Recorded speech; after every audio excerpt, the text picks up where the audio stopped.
Hey guys, we're here for a new episode. The show does yet to be named, the movie podcast, where we talk about movies. I'm here with JohnnyDonuts777, and I'm here with Caps, the captain. So this episode, we're doing our top 5 favorite Harrison Ford movies, and we all have stipulations. So as we get to our list, so 555, 444, 333 between us, that person will say what their thing is. So I'll go first. My stipulation is I can only have one Indiana Jones and or Star Wars movie, like not one of each. So okay, so Harrison Ford. My number 5 Harrison Ford pick is The Witness, or is it called just Witness? It's called, I think it's just Witness. Yeah, it is just Witness. I clicked it. Okay. Yeah. Okay, I'll go next then, I guess. For me, I picked no Star Wars and no Indiana Jones because those films are on a level on their own for me, and I'm not picking any of them because it wouldn't be fair to all the films. So my number 5, here's one out of left field, The Mosquito Coast. You know what's funny? We'll get into that later.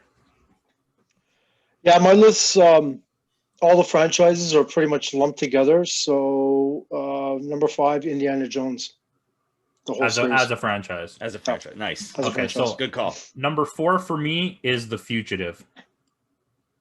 Number 4 for me is Working Girl. Number 4 for me is Air Force One.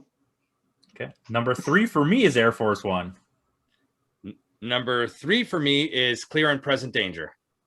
That's a good one. Number 3 for me is Clear and Present Danger and Patriot Games because they're okay, I'll accept it. Yeah, they're both Jack Tom Ryan, Clancy, right? Yeah, Tom Clancy. Yeah, yeah. So number 2 for me is Blade Runner. My number 2 is The Fugitive. No, my number 2 is Fugitive as well. My number 1 is Raiders of the Lost Ark. My number 1 is Blade Runner. Number 1 is Star Wars. I mean, you know what's funny? Fair. This is the first list where we've never had the same. I don't think any of us had the same one on any number. I think Caps and I had a couple number of them. 2. Yeah. You guys had 2? Yeah, Caps and I both had Fugitive as number 2. Oh, I didn't get that. I didn't hear that. And I think, what was your number 3? Clear and Present Danger. Same thing. The Tom Clancy. Yeah, because you had the combo. That's right. Yeah, you're right. Okay. Well, I was wrong. Anyways, that's our list part of the show. If you just came to the list, thank you for watching. That's a list. But now we're going to open up the floor for discussions. So, I just want to say the reason I wanted to include one, and this is, I was never going to have a Star Wars. So my inclusion for the 1 is I think Raiders of the Lost Ark is the best Harrison Ford movie. Period. You don't even need any of the other Indiana Jones movies. This movie, well, I want them, but this one on its own is his best movie to me, and I couldn't make the list without including it. That's why I had to have that stipulation. Agreed. That is the best. That is his best film. I would agree to that. I really like Temple of Doom though. See, I'm opposite. I do not like. I think Temple of Doom is the worst Indiana Jones movie of the 4. Worse than Crystal Skull? Yes. Oh wow. Okay. I think they're on a similar thing. I know, like Caps is like, when do I get talk? Okay. Sorry, Caps. They're on a similar scale of the way that the movie is presented to you. It's more comedy driven and like adventure than the other ones are. Like personally, for me, Crusade is almost as good as Raiders. But it's just Temple is so stupid.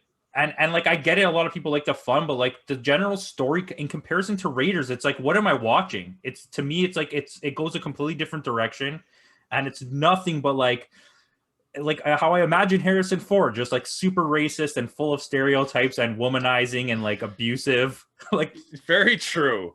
I mean, that's why I didn't put any Indiana Jones, because I just can't pick one. I love them all, right? Yeah. So I mean, I don't mind that. I think that's fair.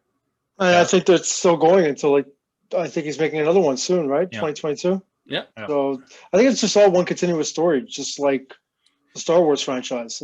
It's really hard to like take one out of there and sort of separate the one from everything else, because I think it's just all belongs together. I agree with where you're going with that, which is why he has the groupings, by the way, everyone. But to me, I think Raiders can completely stand on its own, where you can't take any of the Star Wars movies and make them stand on their own. And to me personally, we'll open the floor for Star Wars talk now on this. Yeah. As much as I love Han and I love everything that he does in that movie, his acting is so bad that I would not have any Star Wars on this list. If I did, it would be Empire, just because Empire is actually a good movie. It's the perfect Star Wars film. Yeah. But like him in the movies, like I get it. I love his character. He's fun. He's like the rogue, like, but he's the exact same character in Indiana Jones, but he does it better. I think even what's his name, Billy D. Williams, played the same character in that film, but only better. Yeah, exactly. That's my thoughts, right? But like, I get it, what he means to Star Wars and what he means to people being in Star Wars, which is like, I completely understand that. Yeah. But this is a favorite list, right? We're not judging this on best. No, not at all. Not at all. I think what was smart about Harrison Ford was he bowed out of the Star Wars franchise right when it was coming back. And because the films didn't perform so well, now he's not attached to it anymore, right? And he did it in the best one, I think. Out of the sequel trilogy, sequels. Yeah. And the only thing is like what we always talk about, right? It mirrors what happens in the other movies too perfectly. Like it's the Obi-Wan death in Star Wars. It has the same impact. Yeah, and it's at the same like timing almost, and like the same type of situation, and it's in a dark corridor with a light. I mean, what was your one, Mosquito Bay? The Mosquito Coast. I thought of it only randomly because Apple TV now has a new series, The Mosquito Coast. And I went back and I watched the Harrison Ford version of Mosquito Coast, and I forgot how good that actually was. Okay, so I'm not going to lie to you. I've seen this in school because we watched The Witness, Mosquito Coast, and I want to say What Lies Beneath. No, I think it was Clear and Present Danger. Okay. But I don't remember it at all. So just for me and for the people, can you tell them about? Oh, I can't remember too much of it now, but I remember it was something about the family going on vacation, and it's like almost like a Cape Fear kind of thing. Same type of idea. Okay, yeah, I can't remember. It's kind of coming back now that you're saying that. Yeah, but it's more of a Cape Fear kind of thing, and it was different. It was a departure from what I gravitated to it, because we've known Harrison Ford up until that point. He's only done like heroic action. He's always played that rogue character, and in Mosquito Coast, he's a family man. He's a father trying to help his family survive, kind of thing, right? Yeah, no, I like that.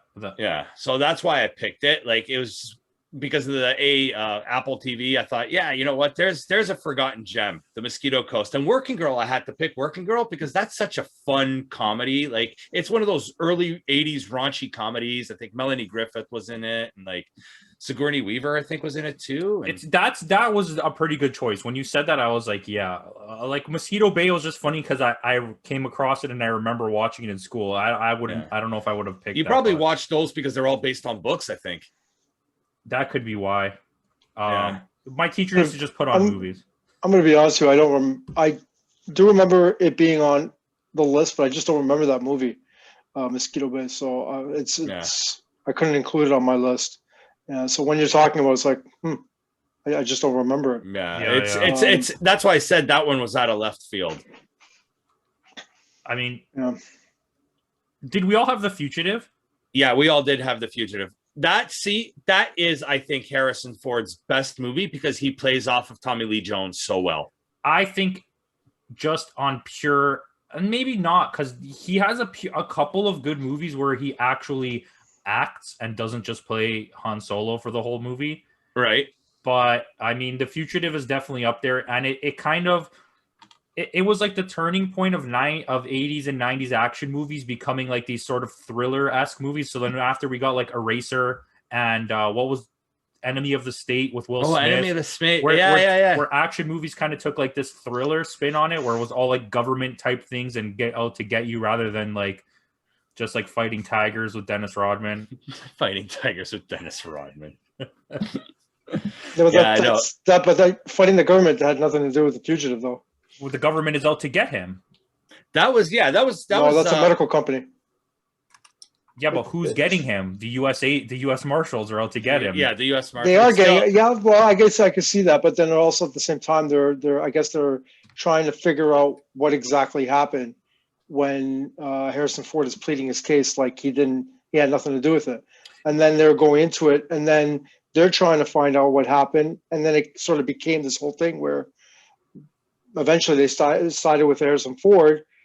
So, you know, it came down to the actual medical company actually being the ones that were held responsible, or somebody that was that killed his wife. The whole scene, right? I didn't kill my wife. Yeah. You actually explained that better than I probably ever could have. Yeah, that's like spot on. And the thing I didn't like about that. Okay, you go. No, because like I think what you were trying to say is that had more to do with clear and present danger. That had more of the government aspect and the government being out to get him, so to speak. That had more of an epic tale, I guess. Yeah. Well, I meant like in terms of like the movie is not solely focused on its action elements. It's more of like a chase thriller. Like there's more to it than just dumb action, which you just elaborated on and explained it. But it has one of the most iconic scenes of any movie of that era, which is the pipe scene where he's at the edge of the pipe on the, what is it, like a dam? It's a dam, right? Yeah, it's like some sort of dam, and I think they mimicked that in Jay and Silent Bob. They absolutely did. Will Ferrell was trying to get him. Yes, and they did the same thing. I think even in the episode of The Simpsons where Milhouse is he's doing the same thing. You're strangely hairy, son. It was a monkey. It was not a monkey. It was an orangutan. It was a great ape. It was. Anyways, way off topic. Yeah. Kevin Smith episode coming. Yeah. So for me, like Witness is my fifth, and I don't gravitate towards it very often, but it's a well-made movie, and because of just having that connection with it and seeing it in class, like it's always just stuck with me. So that's why I picked it. Otherwise, that spot would have been for either Empire or Last Crusade. But like that's like my whole list. The only other one I have here is Clear and Present Danger. Yeah. Like, I mean, I like the whole Jack Ryan series. Like, I mean, what people don't realize is Clear and Present Danger was actually a sequel to The Hunt for Red October. And Alec Baldwin's character was recast with Harrison Ford. Yes. And then when doesn't Jack Ryan come back? Isn't Collateral Damage a Jack Ryan movie? No. Not Collateral Damage, the one with Ben Affleck. Mm-hmm. That was another I think that one's a prequel. Yeah, and then after there was the movie, wasn't there a movie literally? No, shit, there was one more movie, right? There was a Jack Ryan film just called, I think, Jack Ryan, wasn't it? That's what I'm thinking too. But there's also the Amazon series. Yeah. With I mean, it's a long-running character. Yeah. It's weird how it passed through so many hands, but not in like a James Bondy type of way, and nobody seemed to notice. Like, I guess fans of the books would obviously notice, but like random moviegoers were like, "Oh, I've never seen this guy before." Yeah, it's like, no, he was in like because 5 other movies. It is Tom Clancy, right? Yeah, I'm pretty sure it's Tom Clancy. But yeah, Clear and Present Danger I really liked. I don't remember the name of the other one, but I'm not a huge fan. It was Patriot Games. Patriot Games. Yeah. I much prefer Clear and Present Danger. See, with me, those three films, Clear and Present Danger, Patriot Games, even Air Force One, they're all interchangeable. It's the same type of movie for me. I mean, Air Force One is so much fun. Yeah, it's a fun movie. He has all the one-liners, and I just it has a spot on my favorites list because I vividly, like, more than any of these movies, remember the exact moment of watching it and being like, whoa, this movie's like, what is this? I was like a little kid and I should not have been watching Air Force One, but I was. Get off my plane. Yeah, and it was like, it's just a dumb action movie, and I love it. Yeah, no, that's the part that separates itself between the Jack Ryan movies and Air Force One is the cheesy one-liners. Yeah, you're right. Jack Ryan movies are more of real, like, spy espionage, thriller. Where Air Force One is just like an action movie. Yeah. But I do agree with you. They're not. I would never be like, I can't wait to go rewatch Clear and Present Danger. That's why it's not on my list, right? Yeah. But I would rather watch that than Patriot Games. I do not like Patriot Games. See, another one that I wanted to put up, but it was hard, was I wanted to put Sabrina on there too.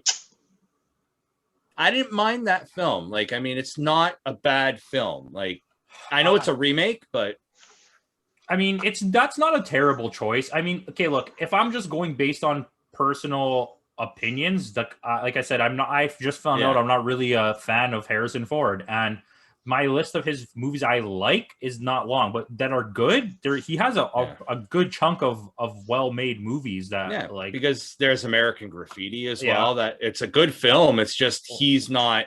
But that's exactly. Yeah. He has so many movies where he's just in it for a tad, like The Conversation, like Apocalypse Now, which he's only in the Redux. I don't even know if he's in the regular version.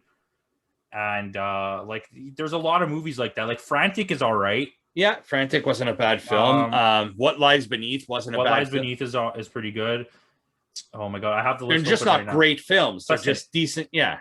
If you want to watch a really bad one, just watch Hollywood Homicide. That's like the worst movie he ever made. That one was pretty bad. But yeah, like for me, like that's why for me, Star Wars, I don't see that as a Harrison Ford film. It's the entire cast that make the movie, not just him. I mean, in fairness, I completely would allow that movie to be on a list because he is a big enough part of the movie, especially in the first one.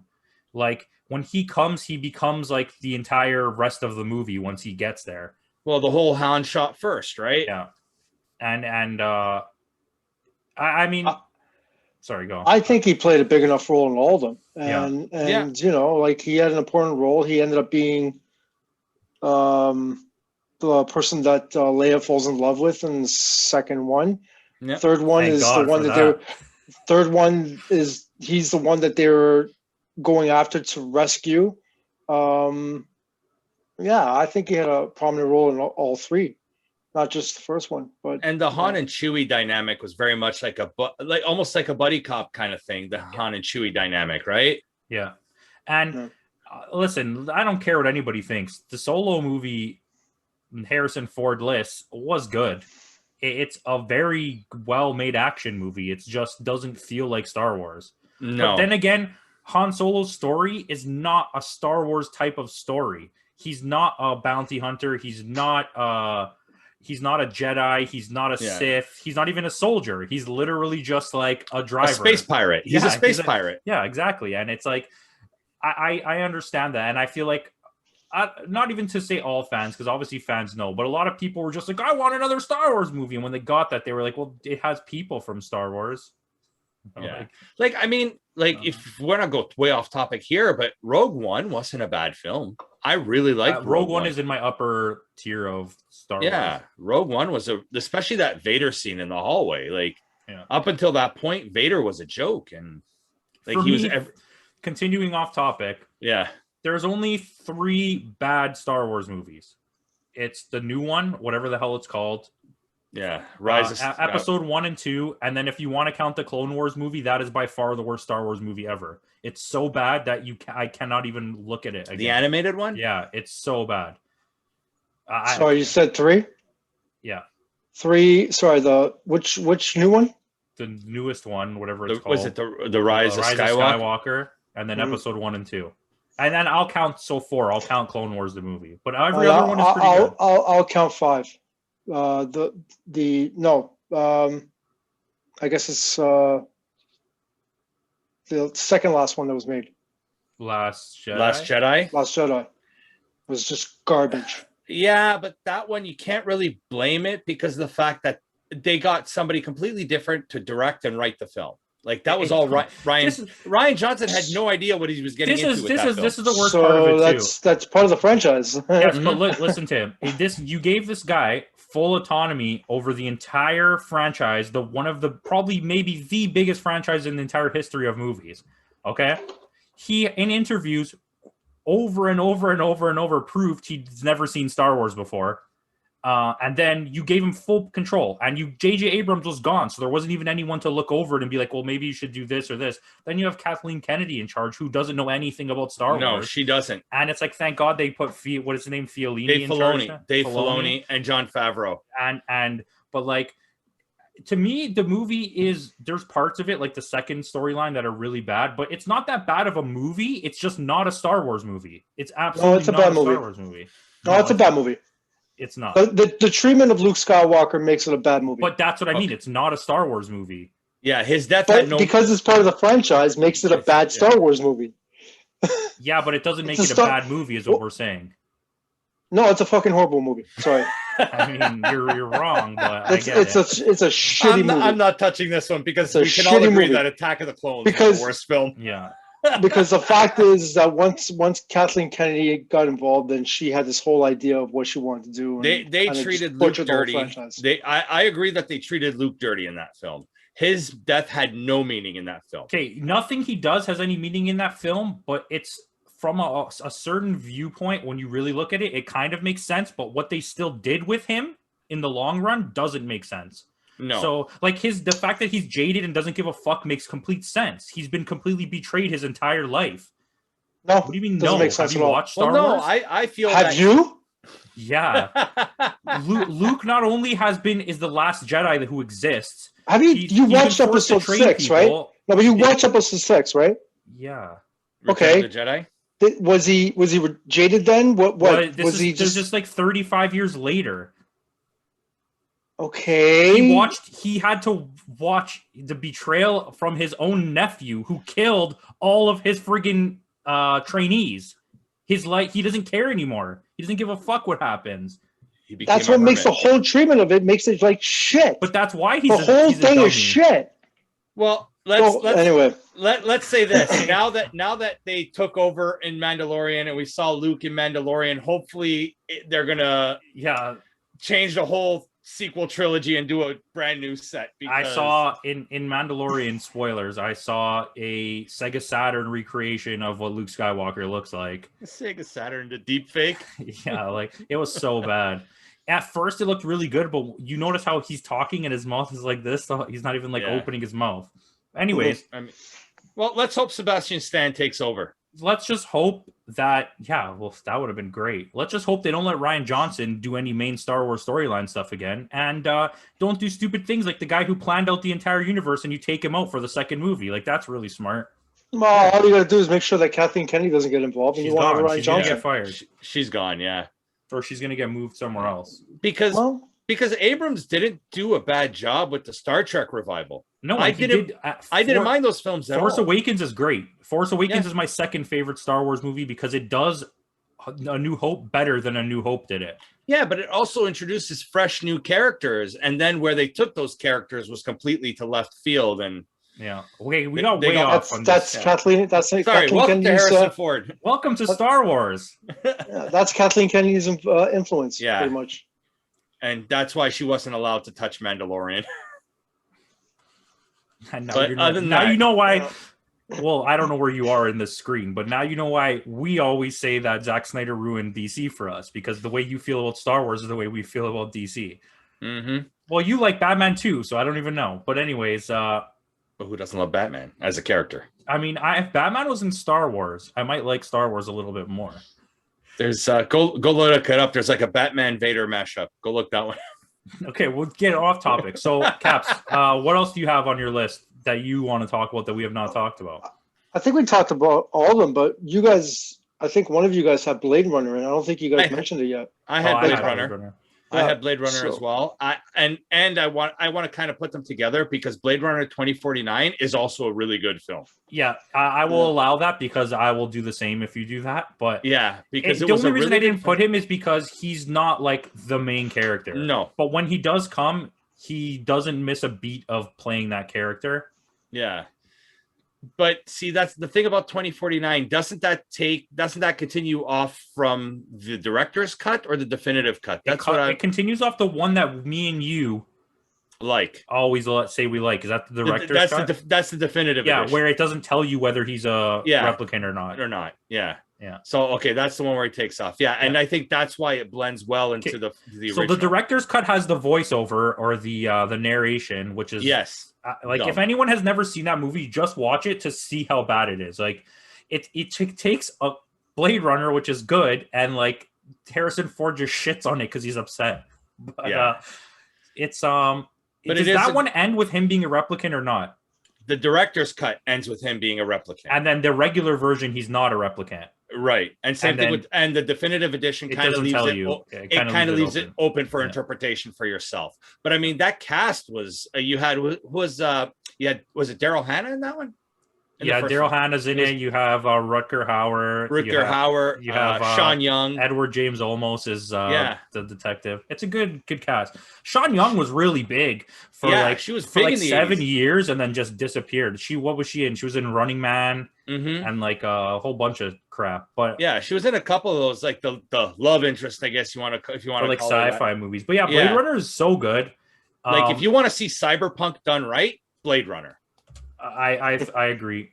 I think Blade Runner 2049 does cyberpunk better than Blade Runner. Yes. It's just, that's like, to me, that's probably the best Harrison Ford movie. But that's not Star Wars or Indy. I think Indy is his best character, his best role. But I think Blade Runner is a better movie for me. He's still like, he's good in Blade Runner, but he doesn't really like, he's not like acting. He's kind of just like, get drunk and read this script. And he's like, basically the jaded drunk detective, right? Yeah. But that's what he is. And like, I don't know how much of a drunk he really was, but I've heard many stories of Harrison Ford just being absolutely belligerent. Yeah. There's a couple tirades I heard about. Yeah. But yeah, that's Harrison Ford for you. Kind of the opposite of when he's giving interviews, though. Just doesn't give a shit. No, yeah, he's absolutely a horrible person. Like I'm sorry. Yeah, like he's such a dick. Yeah, he is. No, I think he's just fucking around. But you can tell. But I don't think he's a bad person. You can see when he's like annoyed, and when he's actually like joking around. Like as he gets later in the interviews, the people who get the later interviews, you could tell he doesn't give a shit anymore. Yeah, I've noticed on a couple late night shows, like say even back in the day with like Leno or Letterman, if Letterman or somebody asked him a stupid question, that's it. There's a Letterman clip you can find on YouTube where he does not want any part of the interview. Yeah, and he just shuts down if he's asked a stupid question or a question he doesn't want to be at, whatever. Letterman is also a jerk. Yeah, he did a lot of like really sexually awkward things with guests and like asking people questions that are way too far. Like if you watch episodes with Lindsay Lohan, bro, he's too creepy. Far. And you could tell they're not telling him to ask those questions. He's like just going off the books and everyone's like, what the hell's going on? Yeah. YouTube. Yeah. Well, I think the one that you're referring to is the one that he was talking about Return of the Jedi or something like that. And he didn't want to talk about Star Wars at that time. Yeah. Yeah. He was done with the franchise. Yeah. He was done with the franchise. But even with Return of the Jedi, the whole reason why it was frozen in carbonite in Empire Strikes Back was because they weren't sure if he was returning for Return of the Jedi. Yeah. That's why they brought in the Lando Calrissian character, because it's a similar character done better. Star Wars keeps coming up, but like there's got to be like a series of Star Wars episodes coming. But I was watching these episodes of Red Letter Media, and they always like make fun of like corporate shills like on YouTube that get paid to like say that Star Wars is good and stuff like that. But they were making fun of the holiday special, and they're like, they kept freeze framing Leia while she was singing, and like she's high as a kite, like absolutely just complete. Like she admitted it too. She said she was doing like an 8-ball of coke a day on the set of Star Wars of Empire. Wars. Yeah. So like, but like, I mean, they've all had their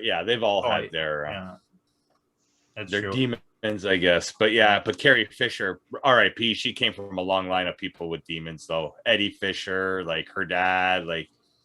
I mean, good on it's a cool thing to see though that her daughter got to be in the movie with her in the last one. I really like her, Billie Lourd as an actor. She's really good. Billie Lourd in Booksmart is amazing. Yes. She's also really good in American Horror Story. Yeah, she is really good in American Horror. That's where she like started getting a name for herself. Notoriety. Yeah.